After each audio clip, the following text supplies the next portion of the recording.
Tuwal's abandoned fishermen are among the 2 million strong Burmese diaspora who have fled 50 years of growing poverty and political repression by the military government in their homeland.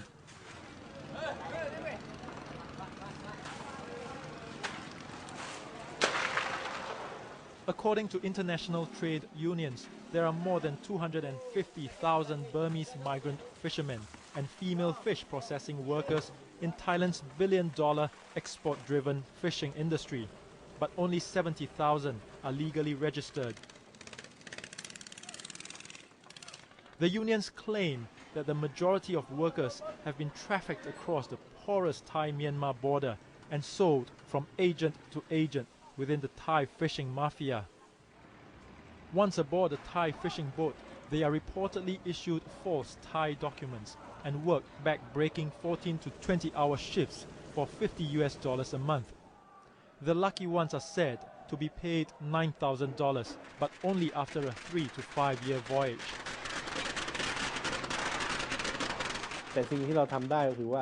The only thing we know is that there are 13,000 Thai ships that are registered. For the ships that have not registered, we don't know. Ong Tu Ya is president of the exiled Seafarers Union of Burma, based in Bangkok. He visited Tuwal Island with the film crew.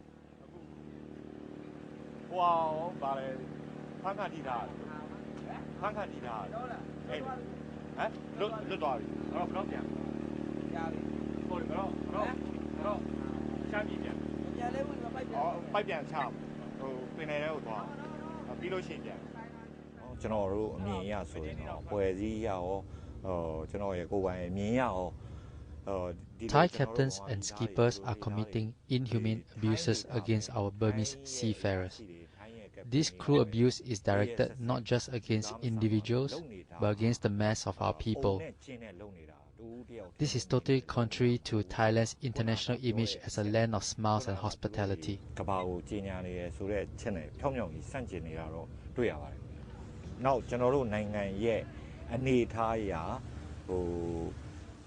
Our country's current economic situation is very poor and much lower than Thailand's. That's why the Burmese people are being degraded and exploited.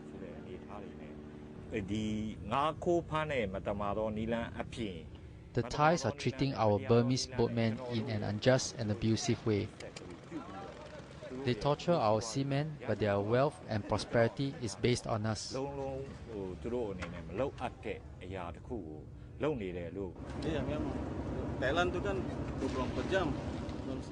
It's true. On Thai fishing boats, the crews have to work 24 hours non-stop. From the moment they set out to sea, on the sea, and back again, even in port, they have to work and can only rest at night. If they have to work so hard in dock, you can just imagine how hard they have to work at sea.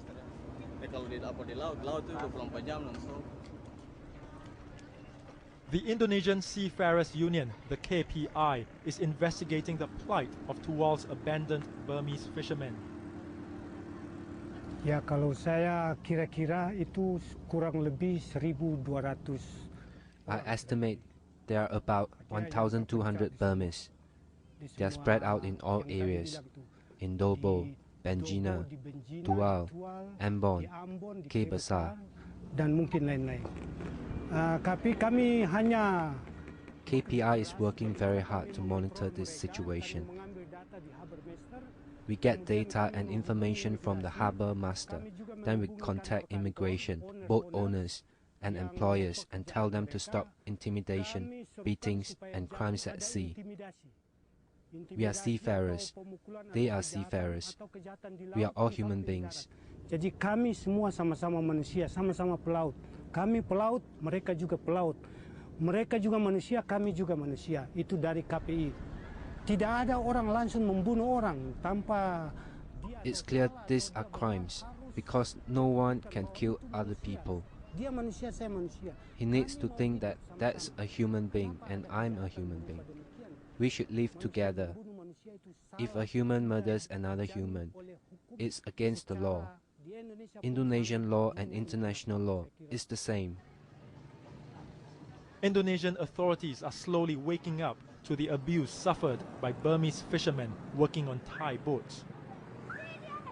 Pada mulanya mereka masuk ke Indonesia semua memiliki dokumen. Entah itu warga negara. Once they land on Tual, they get off the ship, and because of the violence they suffered at the hands of the ship's boss, as you have told me, they don't want to go back to the ship. So they get off in Tual and make problems, and local people report them to the immigration office, and we arrest them and deport them. We feel sorry for them. Some are living in the forest. Some of them are living with local people. It's hard for them to get food, so it's better for them if immigration takes them, bring them here, and send them home to their country.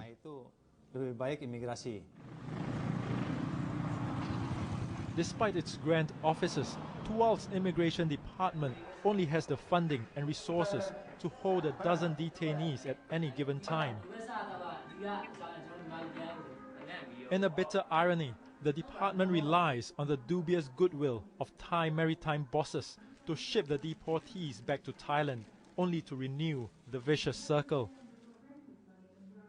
Ini baru juga ya satu nih. Ini Birma Thailand? Birma? Iya Pak. Satu baru lagi nih. Iya. Baru masuk lagi dia? Dari mana nih? Kapal apa dia? Kapal dia. Ya? Sama-sama. Sama-sama? Iya Pak. Pio Mong Mong, 24 years old, jumped ship and hid on Tual for 4 months before being arrested.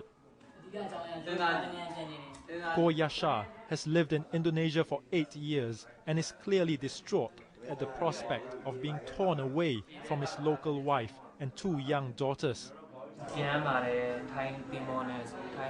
He will try to come back. I have 2 kids here. One is 2 years old, the other just 1. Both girls. My wife has no job. I'm the only breadwinner. I feel so sad for my kids. I'll come back if they don't arrest me again.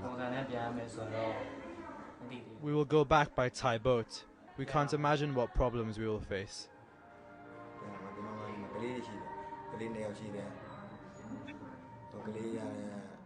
The local authorities should take care of us.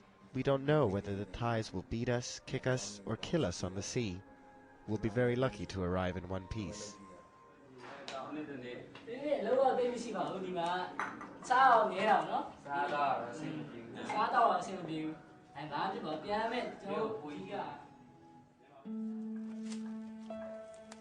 However, for many Burmese, there is no final escape from the misery and slavery that washed them up this distant shore. And even in death, they do not get the dignity denied them in life.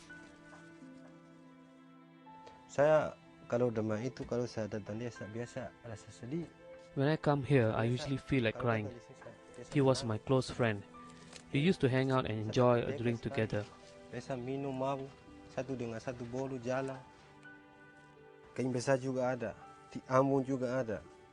There are about 700, perhaps 800 Burmese living out here. There are some in Kebasa, some in Ambon, and some in Tual. Masuk 800 itu orang itu. Di benjina paling banyak itu. Kadang di Birma kalau mati bawa kuburan tu dong sembahyang. This man was a Catholic, so the priest blessed his grave. But I feel so much remorse for the other Burmese who died in Indonesia. Some of their bodies were burned, some buried. Anything can happen. In Burma, when somebody dies, they sprinkle holy water on their grave, so their spirit is released. Even in Tual, the spirit of these people from Myanmar remains unbreakable. They still harbor hope that peace and democracy will one day come to their troubled country so they can all go home.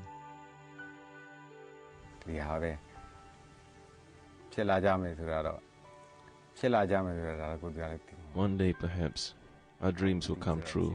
One day, they may come true.